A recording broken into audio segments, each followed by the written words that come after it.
Dragon's Dogma is an action RPG that stands in a league of its own and rarely gets the recognition it deserves, the epitome of the term underrated.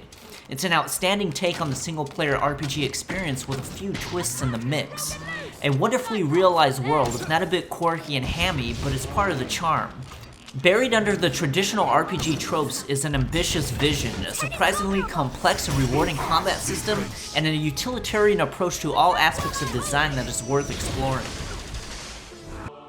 It all starts when a dragon emerges upon the earth and attacks your character's village. Ultimately, the dragon removes your heart, but you continue living and have an otherworldly connection to the dragon, the world, the narrative, and all things that are, have been, and are going to be. It's over the top and later becomes strangely philosophical, and it all seems inconsequential because it's generic and heavy-handed in its delivery, but ultimately I find it to be quite innovative. Not so much the narrative itself, but one particular purpose it serves, the connection to the gameplay. In a sense, it sets up the premise of some of the game's mechanics and gameplay components. It's something you have to see through completion to fully appreciate. The scope of the gameplay is gargantuan. There are a total of 9 classes, or in this case vocations, varying from your general mage, fighter, archer, to more complex hybrid vocations like the Mystic Knight, who is a mix of fighter and mage. Vocations come with a slew of skills, all having different weight, feeling, and utilities. Some are passives like augmenting your strength or quickening your spell cast time. Others like instant reset, allowing you to instantly cancel any frame of a skill or an attack, add layers of complexity to the combat. It also helps that it feels very sharp and responsive. The developers throw a slew of enemy types into the game, some of the more interesting being gigantic bosses that you can scale and strategically dismantle. Capcom also introduced a mechanic to one boss fight that I've never encountered before, life that is stored server-side. Slaying this boss requires a community effort where everyone's damage output in their own instance of the fight is accumulated asynchronously over the lifetime of the boss. It's pretty innovative.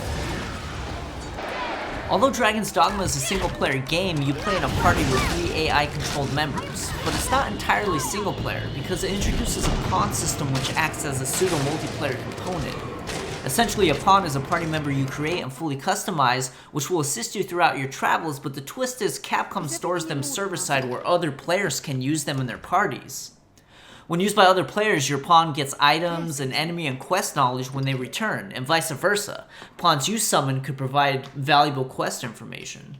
But one of the downsides to having a large AI-controlled party is regardless of how good the AI is, they inevitably lack the refined gameplay of a human-controlled member, which further becomes exacerbated when enemies have weak points that they refuse to attack.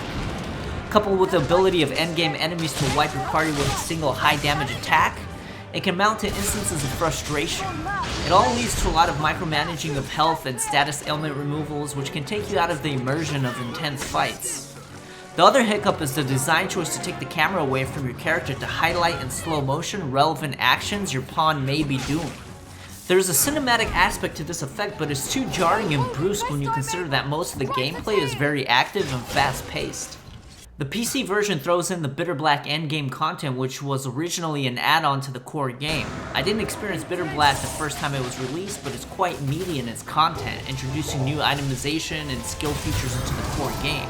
Overall, it's a great addition to the experience, providing many new powerful items and boss encounters.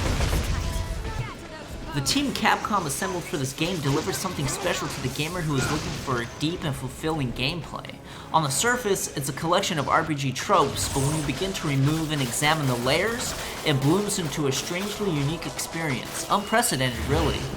It's risky and tempting to make a game of this caliber and ambition, especially for a developer like Capcom, but the end result was a fresh experience with a lasting impression that has yet to be matched 4 years after its release. As it stands, it's one of the most important RPGs to come out in the past decade.